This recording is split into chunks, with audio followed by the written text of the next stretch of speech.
Semoga keberadaan kita di rumah Allah ini yang pertamanya kita pohon kepada Allah agar Allah Subhanahu wa taala sentiasa mengampuni dosa kita semua.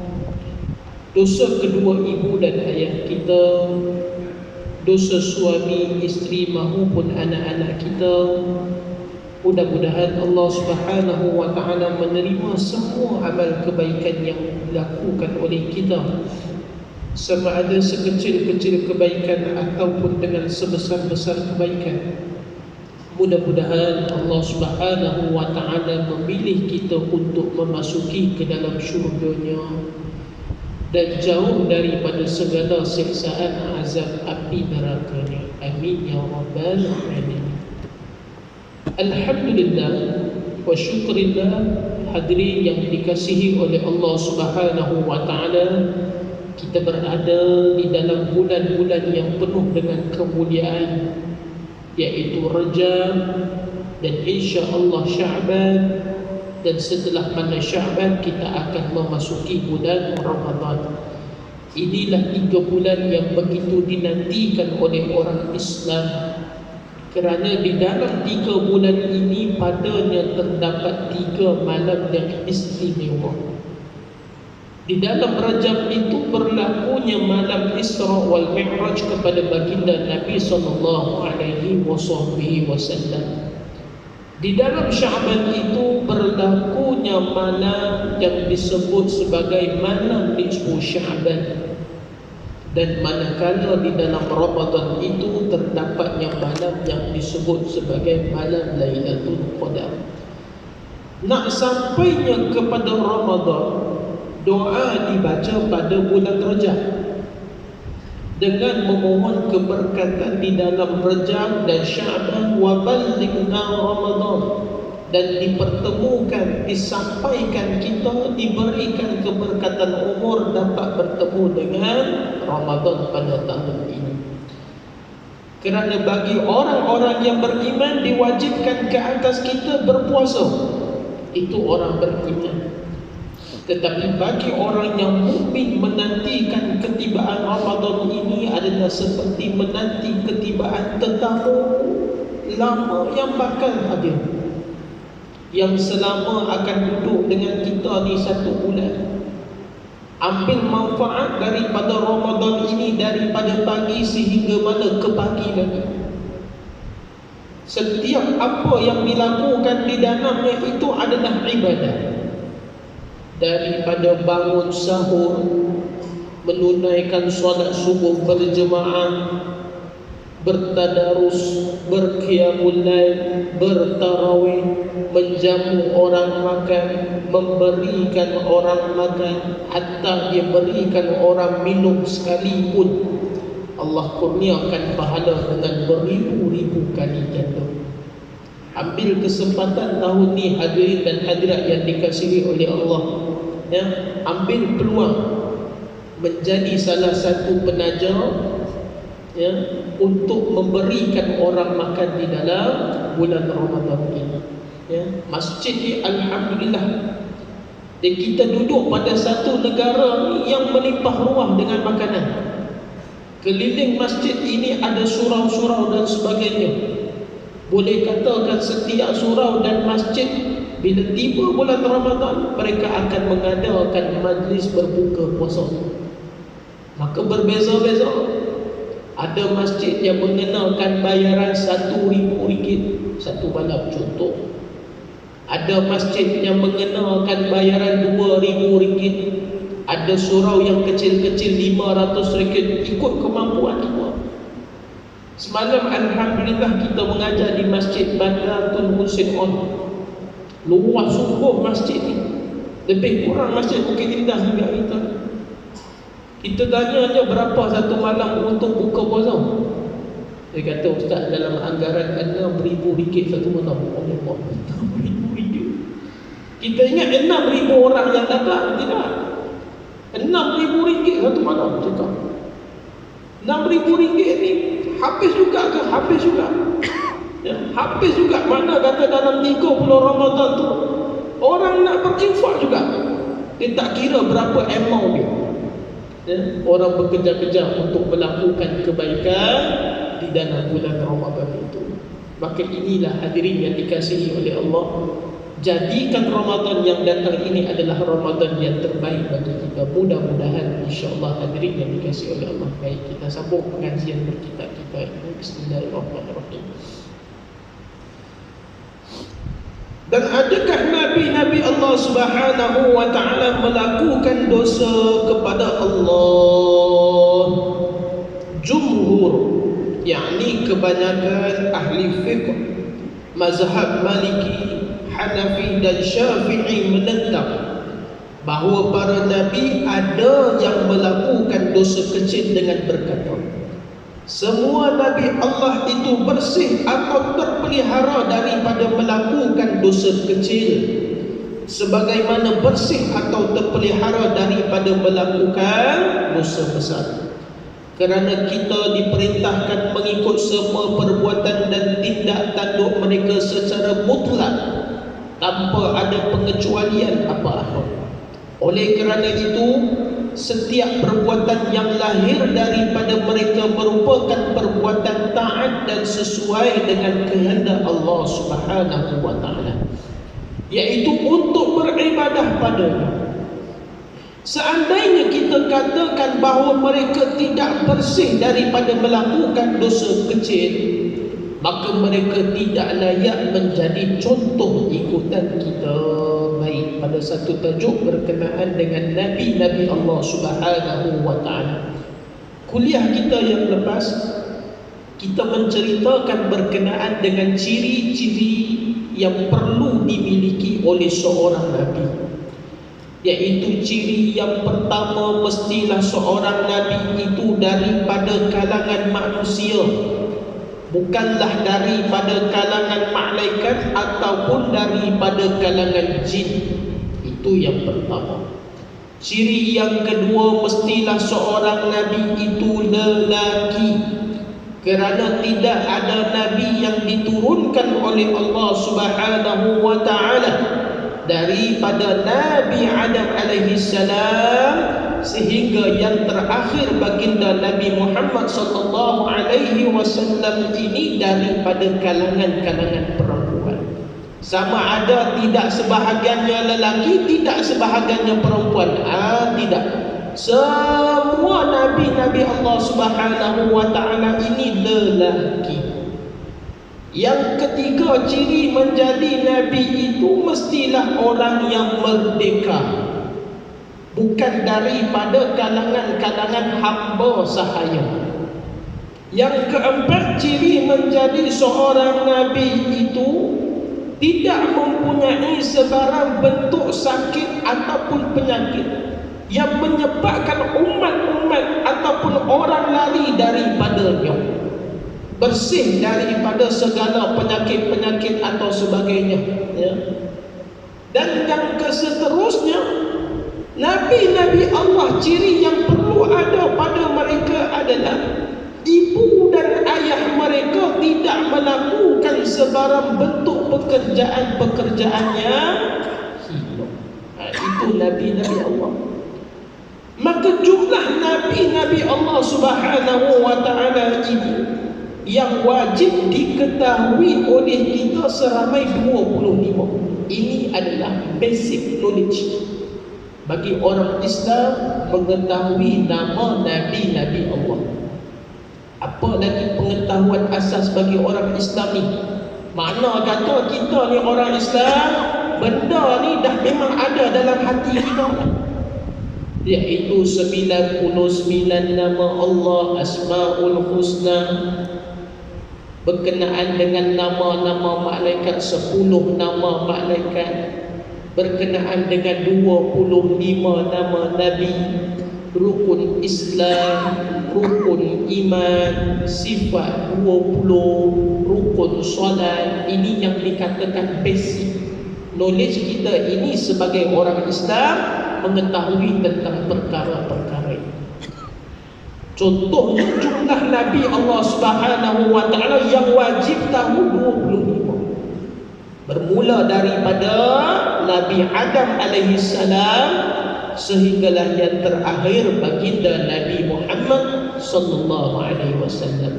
Adam, Idris, Nuh, Hud, Saleh, Ibrahim, Lut, Ismail, Ishaq, Yaqub, Yusuf, Ayub, Syu'aib, Musa, Harun, Zulkifli, Daud, Sulaiman, Ilyas, Ilyasa, Yunus, Zakaria, Yahya, Isa, wa akhirul khatamun nubuwah Nabi Muhammad sallallahu alaihi wasallam.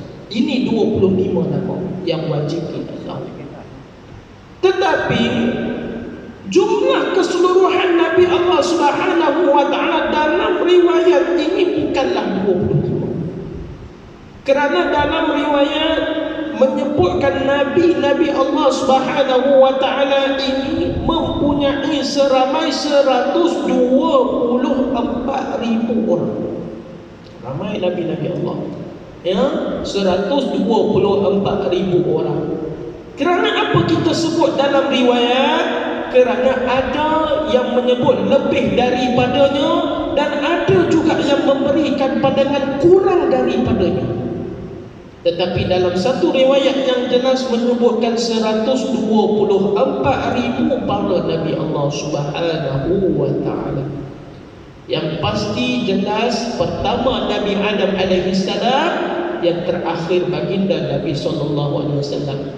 Dalam tempoh period makna kata daripada Nabi Adam alaihi salam sehingga Nabi Muhammad sallallahu alaihi wasallam telah diturunkan Nabi ini seramai 124,000 orang. Setelah mana Muhammad sallallahu alaihi wasallam tidak ada lagi Nabi yang akan diturunkan oleh Allah. Tak ada lagi.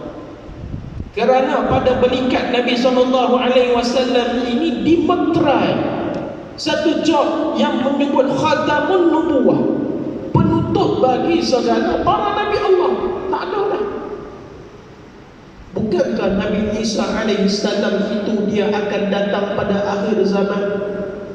Kenapa tadi kita kata tidak diturunkan? Sekiranya kita mengikut silsilah, Nabi Isa alaihi salam ini berada pada atas baginda Nabi Muhammad sallallahu alaihi wasallam. Bukan Nabi Isa alaihi salam ini datang selepas Muhammad. Tidak. Nabi Isa alaihi salam ini adalah berada di atas Nabi sallallahu alaihi wasallam daripada segi silsilah, yakni keturunannya. Maka Nabi Muhammad sallallahu alaihi wasallam ini adalah penutup bagi segala nabi. Dalam 124,000 para nabi mempunyai pecahan rasul. Kerana bukan setiap nabi ini mereka ini adalah rasul. Dan sudah semestinya seorang rasul itu daripada kalangan nabi-nabi Allah. Kerana nabi dan rasul ini peranan mereka ini tidak sama. Seorang nabi mendapat perintah daripada Allah, wahyu daripada Allah hanya untuk dirinya. Tak perlu nak disampaikan kepada yang lain. Ini secara pengetahuan asas saja, ya, untuk kita faham. Seorang rasul mendapat perintah daripada Allah, wahyu daripada Allah, bukan hanya untuk dirinya semata-mata. Dia tak boleh simpan untuknya, tetapi perlu disampaikan syariat Allah itu kepada seluruh rakyatnya, kepada umatnya, ahli keluarganya, sahabat-sahabatnya. Itu rasul. Kerana jumlah rasul ini bilangan mereka sedikit. Sekiranya Nabi-Nabi Allah bilangan sehingga mana 124,000, jumlah rasul ini ada seramai 313 orang. Dalam 313 orang rasul mempunyai satu pecahan lagi yang disebut sebagai Rasul Ulul Azmi.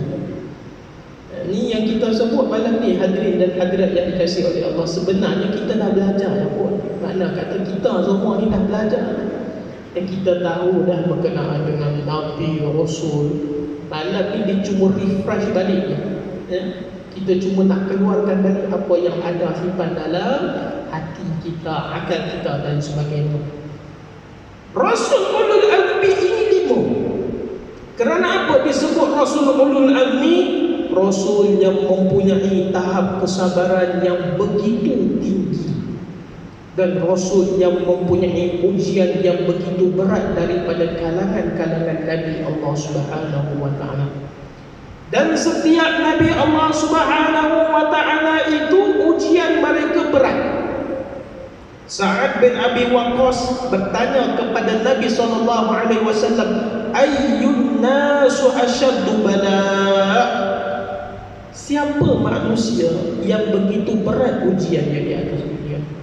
Siapa dia manusia? Kita tu berat dengan ujian, ya? Kita, setiap daripada kita ni ada ujian, ya? Setiap daripada kita ni semua ada ujian. Ada ujian dengan kemiskinan, ada ujian kekayaan, ada ujian dengan ibu, tak ujian dengan ibu, ujian dengan ayah, contoh, ya? Ujian dengan anak-anak, ujian yang dikatakan dengan adik-beradik kita, contoh, ya? Setiap Nabi-Nabi Allah ini diuji belakang. Ayyun nasu asyaddu bala', siapa manusia yang begitu berat dengan ujian?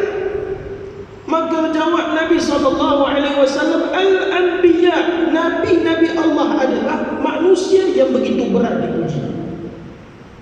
Ada Nabi yang diuji dengan adik-beradik mengkhianatinya. Khianat bagaimana? Mencampakkannya ke dalam perigi, lalu menipu ayahnya. Mereka mengatakan Nabi Yusuf AS ini sudah dimakan oleh serigala. Tetapi perigi tersebut tidak membunuh Nabi Yusuf AS. Allah kurniakan kepada Nabi Yusuf umur sehingga mana 110 tahun panjangnya. Ada Nabi Allah Subhanahu wa ta'ala yang diuji dengan api yang begitu marak, api yang nak membakar satu manusia. Tetapi dikumpulkan kayu-kayu api ini arahan daripada Raja Namrud untuk membakar Nabi Ibrahim AS. Tetapi api yang marak tidak boleh membunuh yang dikatakan Ibrahim. Jangan kata membunuh, tidak terkena satu pun pada tubuh Nabi Ibrahim AS api tersebut. Mukjizat yang ada pada. Tak cukup dengan Nabi Ibrahim ini Allah uji dengan api yang marak, apa lagi ujian Allah berikan kepada Nabi Ibrahim? Inilah Nabi yang Allah Subhanahu wa ta'ala uji dengan ketiadaan anak. Bernikah dengan Sarah, isteri Nabi Ibrahim AS.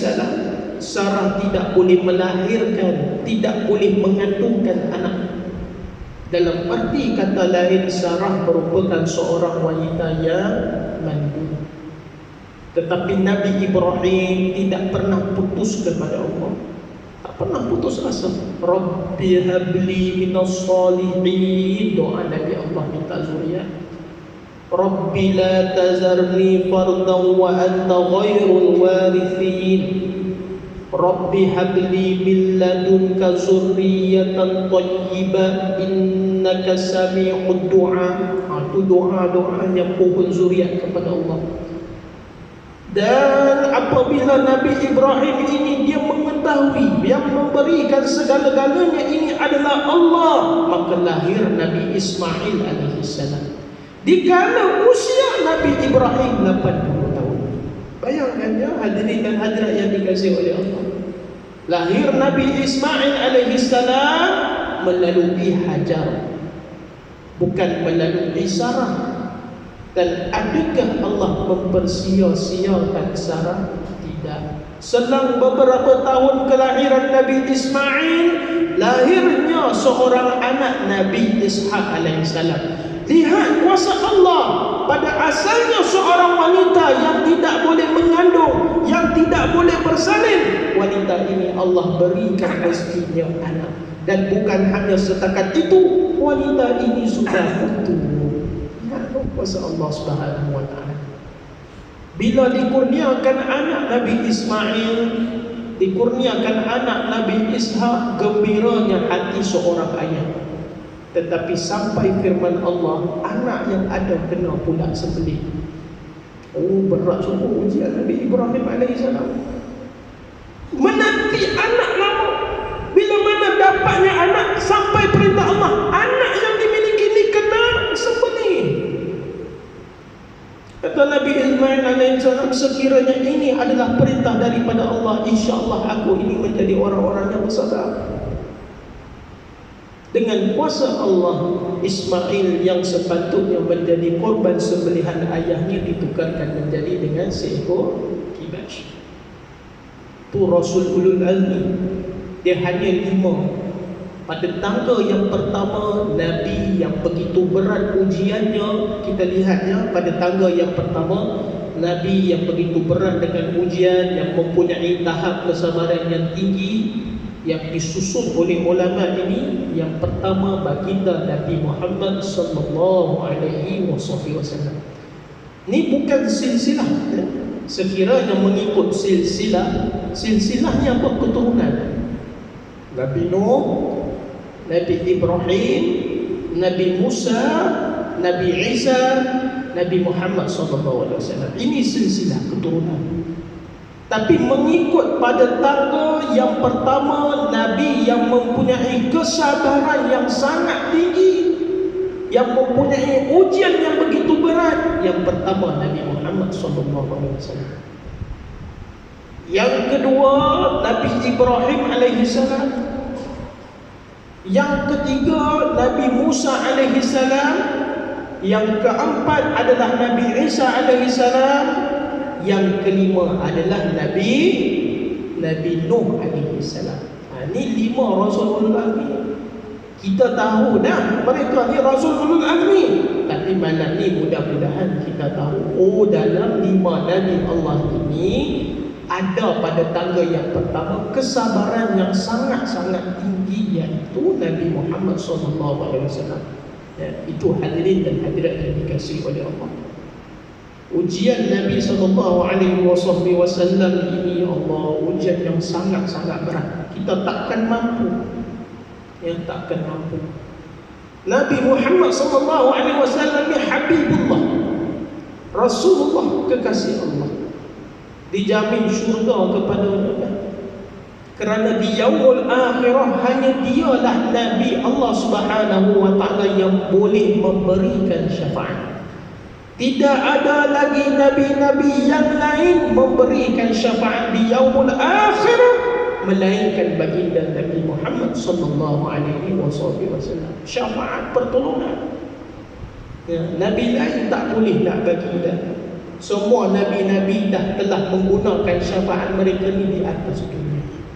Tapi Nabi sallallahu alaihi wasallam menantikan satu syafaat, membantunya kita nanti di yaumul akhirah, mudah-mudahan. Tetapi manusia yang semulia-mulia makhluk Allah inilah yang seberat-berat ujian. Ya. Apa bentuk ujian Nabi sallallahu alaihi wasallam sejak dalam kandungan lagi Allah uji?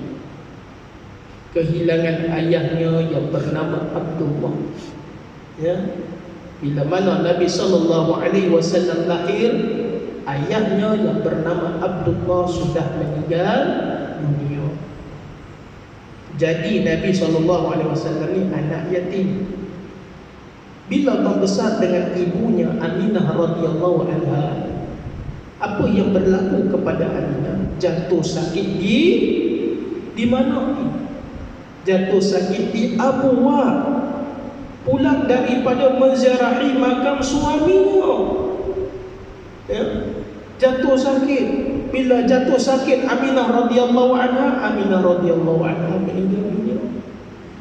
Jadilah Nabi SAW ini anak yatim piatu pada usia yang sangat-sangat kecil lagi. Dalam tempoh usia Nabi SAW ketika itu 4 ataupun 5 tahun. Bayangkan hadirin dan hadirat yang dikasihi oleh Allah, kita nak melayari bahtera dunia ni. Dunia ni yang kita nak berjayanya pada hari ini ni adalah kerana ibu dan ayah kita yang ada di kanan dan kiri kita. Berjaya hari ini jadi seorang apa? Peguam, accountant, doktor, pilot, ustaz, imam, seorang yang hafiz, ya, apa lagi, engineering dan sebagainya, kerana ada ibu dan adanya ayah. Ya. Bayangkan daripada kecil ni kita ni dididik, diasuh oleh mereka. Setiap malam mak kita ni dia akan memberikan kita ini pelukan ciuman. Sang ayah memberikan kata-kata semangat pada anaknya. Nak SPM, malam tu ayah masuk pintu, buat yang terbaik anak besok ya. Yakinlah pada Allah, Allah akan bantu. Apa-apa pun keputusan, ayah tetap sayang kamu. Kerana ayah lihat kamu ni berusaha dengan bersungguh-sungguh, ya, buat yang terbaik. Ayah ni didoakan anak. Besok nak masuk periksa ni, ibu ni diseriakan bekal dan sebagainya. Ya. Kita dengan ibu kita ni, tuan-tuan hadirin dan hadirat, segala masalah kita curahkan pada mereka. Ya. Masalah daripada kita kecil lagi sehingga mana ke besar, semua kita kongsi dengan ibu dan ayah kita. Cerita kita ni, alhamdulillah ma abang berjaya dapat nombor 1. Alhamdulillah ma abang berjaya masuk ke sekolah. Alhamdulillah ma abang berjaya masuk universiti. Alhamdulillah ma dah berkahwin. Alhamdulillah ma. Semua cerita pada ibu dan ayah ni seronok. Ya, seronok. Kerana bila ada ibu dan ayah di kanan dan kiri kita ni, maka berjayalah hidup kita ni di atas dunia. Betapa pentingnya yang dikatakan relationship, ya, hubungan di antara ibu dan ayah yang tak boleh nak dipisahkan. Tapi bayangkan ya hadirin dan hadirat, kasih sayang itu tidak dapat kepada baginda Nabi SAW. Yakni kasih sayang ibu dan ayahnya. Itulah Nabi SAW menyayangi anak yatim piatu. Nabi sayang yatim piatu. Dan Nabi cukup kasih kepada mereka yang mengasihani anak yatim piatu. Bukan hanya kepada anak yatim piatu Nabi sayang, kepada mereka yang menjaga, yang membela, yang menghargai, yang menjaga amanah anak yatim ni. Apa sabda Nabi SAW? Di dalam syurga bersama aku dengan mereka yang menyayangi anak yatim ini adalah seperti mana ibarat 2 jari. Nabi tunjukkan 2 jari di hadapan sahabat-sahabatnya. Dalam hadis yang sama, riwayat yang berbeza, Nabi menunjukkan 2 jarinya begini, iaitu jari tengah Nabi SAW dan juga jari manis Nabi SAW.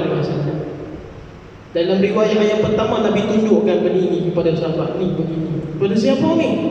Kepada mereka yang menjaga anak yatim, menyayangi mereka. Bukan di yaumul akhirah, dalam syurga tu, dalam syurga. Menjadi jiran Nabi SAW. Tapi cukup kasih pada anak yatim yang kita sayang mereka, kita belai mereka, kita jaga mereka. Ini bukan mudah hadirin dan hadirat yang dikasihi oleh Allah nak jaga anak yatim ni. Kita kata awal-awal. Dan jangan pula malam ni kita dengar, ustaz besok ni saya nak kena cari anak yatim, saya nak jaga. Bukan mudah. Jaga anak yatim ni susah. Jujur saya kata, susah. Ya. Yang lebih pada umur-umur yang mana mereka ini belasan tahun ni, Allahu Akbar. Ya. Mereka bersifat agresif. Ini bahasa yang patut kena awam, ya, agresif. Mereka ni, kelakuan mereka ni agak lasak. Ya, mereka bukan kasar, lasak. Ya. Tuan-tuan lihat kan, kalau sekiranya satu hari ya, masjid kita mengadakan buka puasa jemput anak-anak yatim, tuan-tuan lihat telatah-telatah mereka. Ya. Mereka ni lasak, agresif. Ya, mereka ni tak senang duduk. Ada yang diam-diam betul-betul. Diam di sehingga mana nak bercakap, dia pilih dengan siapa nak bercakap. Dia tak boleh nak pilih awak. Ya. Betapa pentingnya yang dikatakan hadirin dan hadirat yang dikasihi oleh Allah. Tapi anak yatim piatu ni, hadirin dan hadirat yang dikasihi oleh Allah, andai kita jumpa dengan mereka, ya, belai kepada mereka, ya, belai kepada mereka, sayang mereka. Kerana setiap belayan yang kita usap pada kepala mereka ni, hadirin dan hadirat yang dikasihi oleh Allah, Setiap rambut yang mengena pada tapak tangan kita ini, sebegitulah yang dikatakan dosa kita ini digugurkan oleh Allah. Tu anak yatim, ya, nampak anak yatim piatu ni pergi kepada mereka ni, belai kepada mereka dengan penuh kasih sayang. Ya, dah makan belum? Bila mana kita pegang kepalanya, rambutnya tebal, penuh tapak tangan kita ni, sebegitulah banyaknya dosa kita ini digugurkan oleh Allah. Kita bawalah kuliah bab anak yatim ni di satu surau. Tiba-tiba dapat satu soalan, ustaz, bagaimana kalau anak yatim tu botak? Soalan tu, anak yatim tu botak macam mana ustaz? Dapat pahala tu pun tergelar. Botak ni tuan-tuan tak ada rambut. Ustaz kata duk helayan-helayan rambut tu tapak tangan tu, maka dosa tu digugurkan. Ni botak tu kira macam mana? Tu dikatakan perumpamaan, ya. Jangan pula lepas ni pergi cari yang ada rambut yang botak ni semua tengok dia ambil perumpamaan. Ada soalan lain, dia anak yatim ni kalau yang tua-tua boleh belai juga kepala mereka. Soalan paling penting, umur yang 40 tahun, ustaz, kalau saya pegang kepala pakcik umur 40 tahun, ni anak yatim piatu juga ni ustaz, kira juga ni. Carilah budak-budak ni. Budak-budak, carilah budak-budak. Ni kita ni nak yatim piatu ni, dia nak gunakan betul-betul. Saya ni anak yatim, saya, ya, yatim piatu umur berapa tu lagi? 70 tahun. Allah, kita tak kira lagi tu. Ya, anak yatim piatu ni kita ni, Allah Akbar.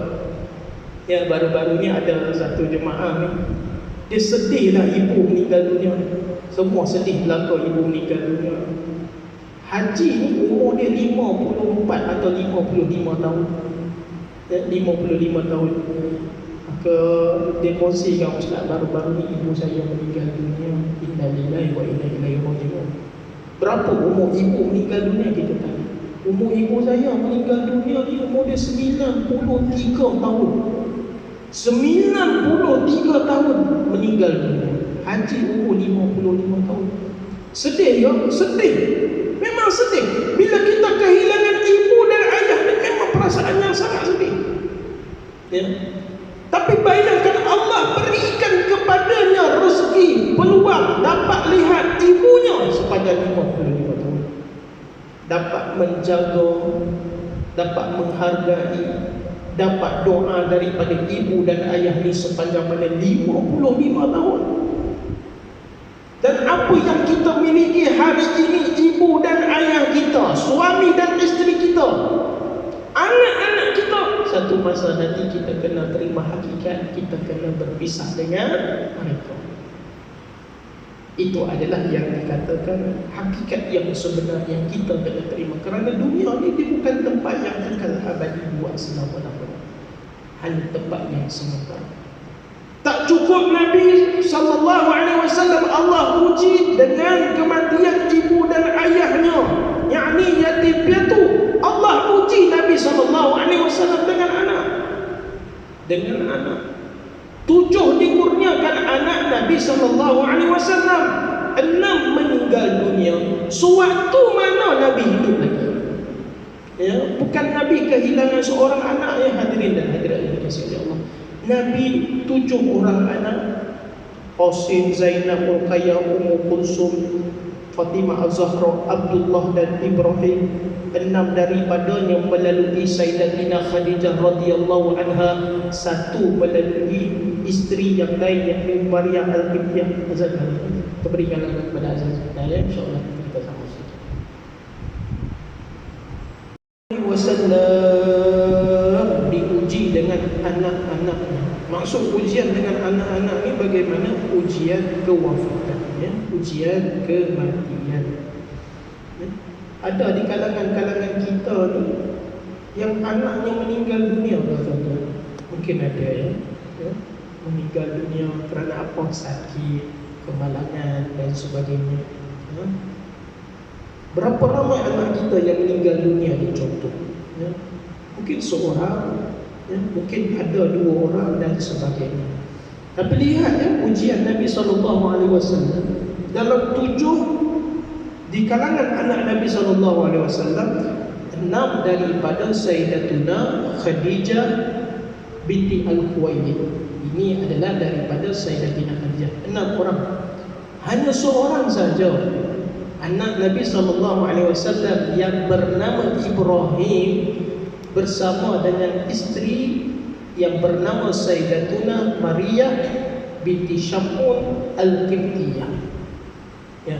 Dalam 7 orang anak Nabi SAW kehilangan 6 orang anak waktu mana Nabi hidup lagi. Bukan seorang Nabi uji, Allah uji Nabi bukan seorang, tapi 6 orang anak dengan kewafatan mereka pada usia yang sangat-sangat kecil. 7 anak Nabi SAW tiada di kalangan mereka hidup sehingga mana ketua. Tua ni maksudnya usia mereka sehingga mana 50 tahun dan ke atas.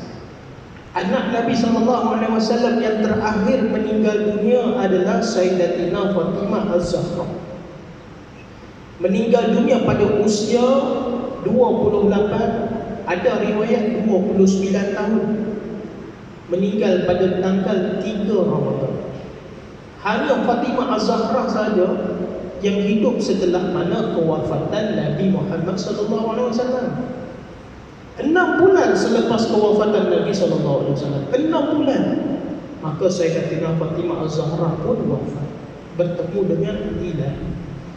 Hadirin dan hadirat yang dikasihi oleh Allah, kita lihat ya, ujian yang Allah berikan kepada Nabi ini adalah dengan ujian kewafatan anak. Ada di kalangan kita ni Allah uji dengan anak-anak yang sakit. Anak yang sakit ini contohnya sejak daripada kecil ni lahir dengan kecacatan, ataupun anak yang lahir tu adalah anak sindrom Down, ataupun anak yang lahir itu adalah anak autism contohnya. Kita sabar dalam menjaga anak-anak ni, hadirin dan hadirat. Sayangi mereka, ya, jaga mereka dengan penuh kasih sayang. Dan kebanyakan anak-anak begini, hadirin dan hadirat yang dikasihi oleh Allah, sejak daripada lahir ini sudah cacat. Anak yang sindrom ataupun autism, anak-anak istimewa yang disebutkan sebagai anak syurga ni, usia mereka ini dia tidak panjang. Usia mereka ini kebanyakannya pendek. Kasih sayang mereka adalah kasih sayang yang tulus kepada kita. Tapi sampai satu masa ni Allah lebih menyayangi anak-anak ni. Mereka meninggal dunia, kita jaga cara mana pun, bila mana sampai waktunya mereka ni meninggal dunia. Anak-anak syurga ni lah.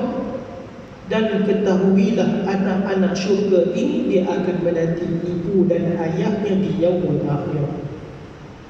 Dalam sebaik-baik pakaian, dalam secantik-cantik rupa, berdiri di hadapan pintu syurga Allah. Ini bukan saya reka, hadis yang ada dalam kitab Imam Al-Qurtubi. Mereka berdiri di hadapan pintu syurga Allah, nak melangkah masuk dalam syurga Allah ni, tetapi tak mahu. Kerana apa? Mereka mencari di manakah ibu dan ayah yang pernah menjaganya satu masa dahulu. Baru nak masuk dalam syurga Allah ni, katanya mana ibu dan ayah yang pernah menjaga.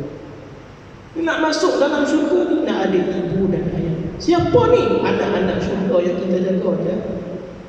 Ya. Kerana di yaumul akhirah mereka tidak ada lagi sakit. Sempurna kejadian Allah pada mereka ini. Ujian bagi kita yang mencari mereka. Mudah-mudahan hadirin dan hadirat yang dikasihi oleh Allah, kita akan berhenti setakat itu saja kuliah kita pada malam ni ya.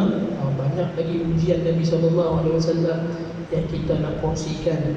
Kita juga nak cerita beberapa nama-nama pemuka Quraisy yang menzalimi Nabi SAW. Contohnya Abu Jahal, Abu Lahab, Abdullah bin Qamiyah, ya, dan sesiapa ni, yang mana ada orang yang meletakkan perut, ya, busuk pada belakang Nabi SAW tak sempat. Itu adalah bentuk-bentuk ujian Nabi SAW yang mudah-mudahan kita akan sambung pada kuliah kita yang akan datang. Saya mohon kemaafan sekiranya ada terkasar bahasa, mengguriskan perasaan, kata-kata yang kurang menyenangkan dan sebagainya. Mudah-mudahan panjang umur, murah rezeki, kita bertemu pada kuliah kita yang akan datang. Aqulu qawli hadza wa astaghfirullah al-azim li wa lakum. Assalamualaikum warahmatullahi wabarakatuh.